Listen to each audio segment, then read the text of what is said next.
بسم اللہ الرحمن الرحیم۔ السلام علیکم ورحمۃ اللہ وبرکاتہ۔ میں صفی الرحمان عوان ایڈوکیٹ ہائی کورٹ آپ کی خدمت میں حاضر ہوں۔ جیسا کہ آپ نے دیکھا کہ پچھلی کچھ ویڈیوز میں نے ایک اہم پریپوزیشن کے بارے میں آپ کی خدمت میں کچھ گزارشات کی تھیں، اور خاص کر جو ماسٹر اینڈ سرونٹ رولز ہے اس کے اوپر بات کی تھی، کیونکہ بہت سارے ادارے ہیں جن کے امپلائیز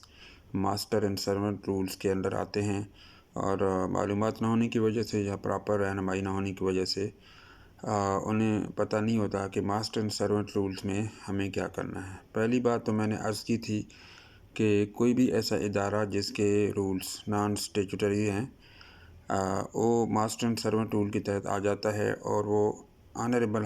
ہائی کورٹ کے فورم پہ نہیں جا سکتا۔ جو بھی ماسٹر اینڈ سرونٹ رول کے تحت ملازم آ جائے گا، اس کے لیے ایک اور بات بڑی ضروری ہے کہ وہ صرف سول کورٹ میں ڈیمیجز کلیم کر سکتا ہے، اور اس کی ری انسٹیٹمنٹ نہیں ہوتی۔ وہ صرف یہ ہے کہ جب سول کورٹ میں ڈیمیجز کے لیے سوٹ فائل کرے گا تو اس کا پہلا جو حصہ اس میں یہ ثابت کرے گا کہ اس کی جو رانگ فل ٹرمینیشن یا ڈسمسل ہوئی ہے وہ اس کو جسٹیفائی کرنا ہے کہ وہ غلط ہوئی ہے۔ اگر وہ یہ ثابت کر دیتا ہے کہ وہ غلط ڈسمس ہوا ہے تو پھر وہ جتنے بھی ڈیمیجز ہیں، وہ اس میں اکنامک ڈیمیجز ہیں، اسپیشل ڈیمیجز ہیں، جتنے بھی ہیں اس کی پوری تفصیل لکھ کر کیلکولیشن کر کے اینولی کر لیں آپ، جتنی بھی آپ کے وہ بونسز ہیں، سیلریز ہیں، اس عرصے کے دوران جس عرصے سے آپ ڈسمس ہوئی ہے، اور جب تک یہ ڈیسائیڈ نہیں ہوتا، وہ سارا مسئلہ یہ کیلکولیشن ٹیبل بنا لیں گے اور وہ لے کر کے۔ تو اب اس میں امپورٹنٹ پوائنٹ تو ایک یہ ہے کہ ماسٹر اینڈ سرونٹ رول کے تحت جب آپ سول کورٹ میں ڈیمیجز کا سوٹ فائل کریں گے تو بڑا ضروری ہے کہ آپ کے پاس تمام وہ امپورٹنٹ ڈاکومنٹس ہونے چاہیے کہ جن کے مطابق آپ نے جیسے بونسز ہیں، آپ کے کتنے بنتے ہیں، اینول سیلریز ہیں، اور دیگر جتنے بھی بینیفٹس ہیں، وہ سب اس کے اندر آپ نے شامل کرنے ہیں۔ اس کے بعد یہ ہے کہ اس سلسلے میں ایک اور بڑی زبردست جو ججمنٹ ہے honourable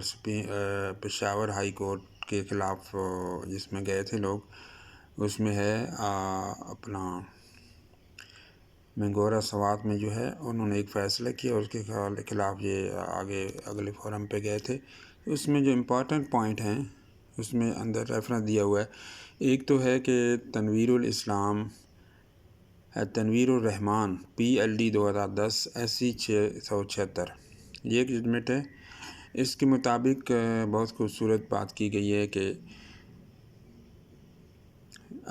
made it amply visible that due to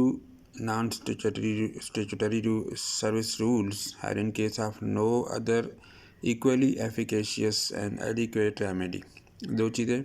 us judgment کے اندر یہ ہیں کہ جب آپ نان اسٹیچوٹری رولز کے مطابق آپ کا سٹیٹس ہے، اور اس کے علاوہ ایک آپ کے پاس کوئی متبادل ریمیڈی نہیں ہے یا کوئی یعنی سفیشینٹ اور ریمیڈی نہیں ہے، تو پھر آپ کیا کرنا ہے آپ کو اس میں یہ جب میں نے پہلے بات کی بڑی واضح کر دی۔ تو پھر ایگریوڈ جو امپلائی ہے he can file a civil suit for redressal of his grievance all the more so this court in case of۔ ایک اور کیس کا حوالہ اس میں دیا ہے، دو تین بڑے امپورٹنٹ اس میں ججمنٹس ہیں جو آپ کو ریفرنس کے طور پر دے سکتا ہوں، تو اس میں تفصیلاً کسی اور ٹائم انشاءاللہ، کیونکہ یہ اتنی ظاہر ہے تھوڑا سا لمبی ان کی پیراگرافس کافی ہوتے ہیں، اس میں شارٹ سا میں بتا دوں تو ایک اور ہے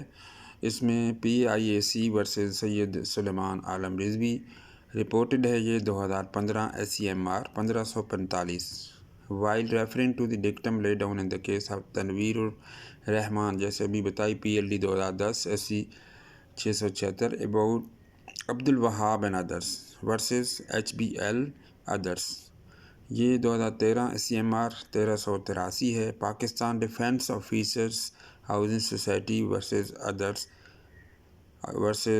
یہ ہے ورسز لیفٹیننٹ کرنل سید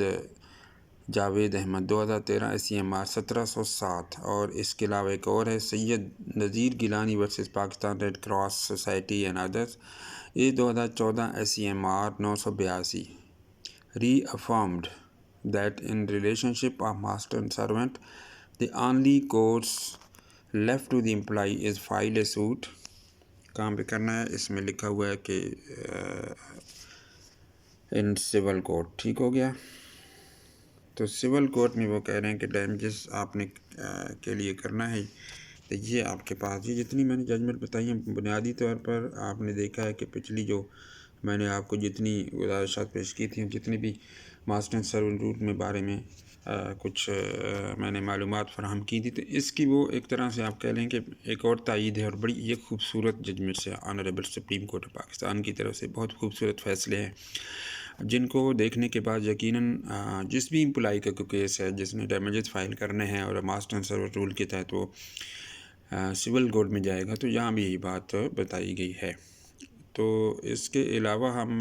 مطلب اور بھی ججمنٹس ہیں، لیکن آج یہ جو میں نے آپ کو جتنی بھی بتائی ہیں، تو مقصد یہ تھا کہ امپورٹنٹ ججمنٹس جیسے میں نے عرض کیا تھا کہ میں آپ کو بتاؤں گا، تو یہ جتنی میں نے ججمنٹس آپ کی خدمت میں پیش کی ہیں، تو آپ کو کبھی بھی ان اداروں جن کا میں نے جہاں ذکر کیا ان کی کوئی امپلائیز ہیں یا ادروائز جس کا بھی ماسٹر اینڈ سرونٹ رول کے تحت اسٹیٹس بنتا ہے، تو ان honourable supreme court of Pakistan کی ان فیصلوں کی روشنی میں وہ اپنے لیے بہترین رہنمائی جو ہے وہ لے سکتا ہے۔ بہت شکریہ۔